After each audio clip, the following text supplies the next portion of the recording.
So let's begin with prayer, Almighty God. So for those who are Catholic, please sign of the cross. Lord, daghang salamat Lord sa hindi ang panahon na sa tulungan ka ron Lord. Lord, thank you kayo Lord na nakapagpapalay yung Lord. Unta, makalearn ng business, unta, himong instrumento Lord para makashare knowledge sa mga classmates ng tataganin mo. Wisdom, knowledge kay Lord Jesus Christ. Walang ilahin mahimo wala ikaw Lord Jesus Christ. Lord, maraming usap sa akong mga classmates Lord na hindi sila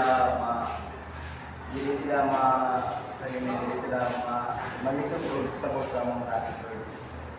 And Lord, kayo na lang mga ipasumata, pinaling sa Kristo ang Ginoo. Amen. Good day everyone. So we are here in front of you now, so we will discuss about the topics which is entitled the Unit 5 Passengers on the Top Cover Failure to Provide Canvas Cover to Cargoes Permitting Passenger to Ride on Running Board, Stick Board, or Mudguard. Before we start our discussions, once again, good morning classmates, good morning sir, and also I will introduce my group mates, Cesar Ayan Aliyah, which is the first rider. Good morning, sir. And the second rider will be Michelle Alarde. And the third rider is Leden Alcanzado. So, and now let's begin to our discussions, our readings. Before that, let me read to you the objectives of our topics. So the first objectives of our topics is understand the provisions of the Republic Act 4136 or Land Transportation and Traffic Code regarding unsafe passenger and cargo practices, identify the risk, violation, and implications. Second, allowing passengers the vehicle's top cover, failing to provide proper canvas or tarpaulin covers to cargo, and permitting passengers to ride on running boards, stick boards, or mudguards. And the third one is to recognize the penalties and consequences of such violations. And the last is promote safe and lawful practices in passenger and cargo transportation to reduce accidents and ensure public safety. And now let's begin to the first reader, which will be read by Cesar Ayan Aliyah. Good day, sir. First is the passenger on the top cover of the vehicle. From Section 32. No person operating a motor vehicle shall allow any passenger to ride on the cover or top of such vehicle. Only baggage or freight may be carried on the top if there is a specific permit or provided the weight doesn't exceed 20 kg per square meter and it is safely distributed. The violation of this act is allowing passenger to ride on the top cover of a vehicle is dangerous and often illegal. The risk of this is a high risk of falling,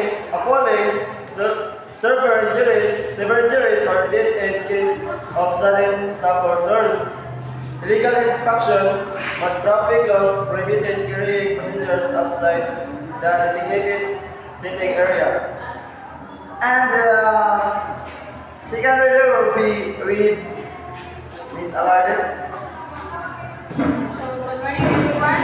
So, next is the failure to provide canvas or tarpaulin cover to cargo.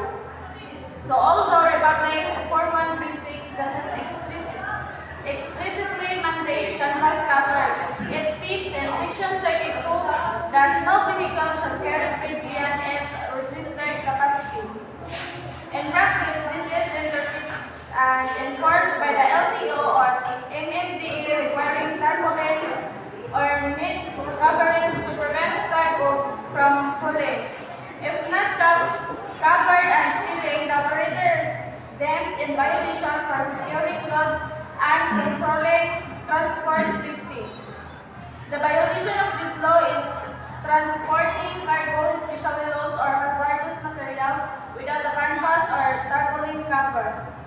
The rest is cargo may fall off, causing road hazards, environmental pollution like dust and spillage, damage to goods from weather.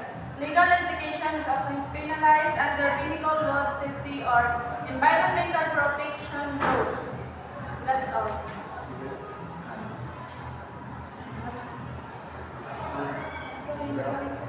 So the third reader will be read Miss Alcanzado. So, good morning, sir. So, the next is permitting a passenger to ride on running board, stickboard, or mudguard. So, Section 32, no driver shall allow any person to ride on the running board, stickboard, or mudguard of his motor vehicle for any purpose while the vehicle is in motion. The violation is letting people ride on external parts of a vehicle not meant passenger use. So the rest is extremely unsafe, no protection or restraints, high likelihood of falling off, especially in motion. The legal implication considered reckless or negligent driving can lead of fines, licensing, suspensions, or worse if an injury occurs. Penalty for violation under Section 56 of Republic Act 4136 as amended by BP 398. Violation of Section 32 including the three infractions above are punishable by a fine of not less than 100 pesos and not more than 500 pesos. If the offender cannot be subsidiary, imprisonment may be applied. So note, there's sometimes Metro Manila's issued fines 150 pesos per code, 0.6 for road passengers, but legally the RCX 100 pesos to 500 pesos as the penalty rates. That's all. So now, let me read to you about the summary table. So the summary table is the offense, which is riding on a vehicle top. The law reference Republic Act 4136 Section 32B, and the penalty is 100 to 500 fine.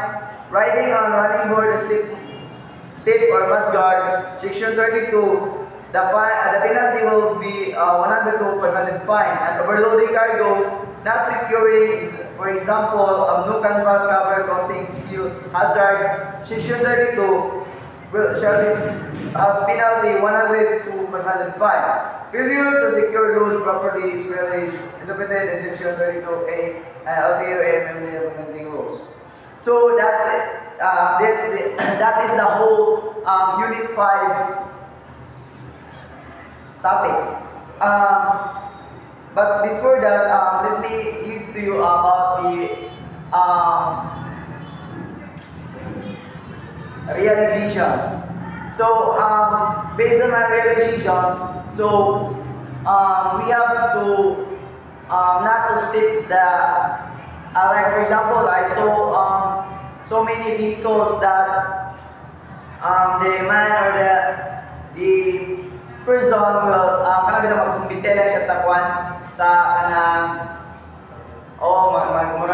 mag-stick na siya ba magkumbite siya sa for example kanang tricycle, magbitera siya sa tricycle or sa jeep or sa any kind of vehicles. So dili na siya pwede na ay makaso anak niya. So mga na realizations na which is delikado po, which is one na itong miyagi na ako nabantayan niya na i-pick up yung dito siya nagtunog dito itong kumpanan, dinagdagan ang pick up, so delikado dyan kaya siya. So that is my realizations, and sa inyo, naman may kayo mga realizations? For my additional about our realization is it's all about the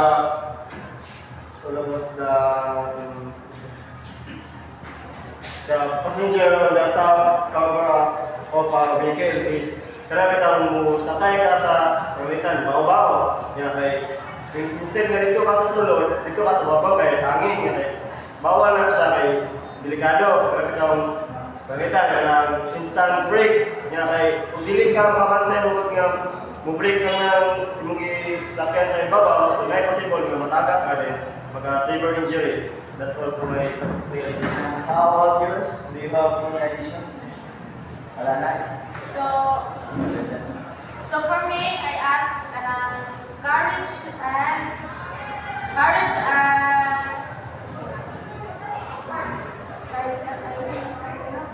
courage and guidance para masunod mo kami mo kanang unsay sakto like mga local practices and to educate others about the risks and consequences of neglecting these roles. Wala na. So, that's all our topics, and for the questions and the clarifications, please,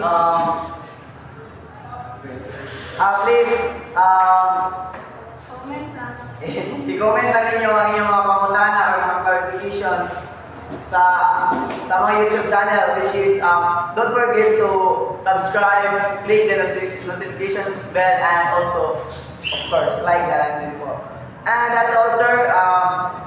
This will be submitted to thank you, sir. Sir Paul Tagailo. So wala na may talaga? Okay, goodbye and thank you. Thank you so much. And magkaibigan mo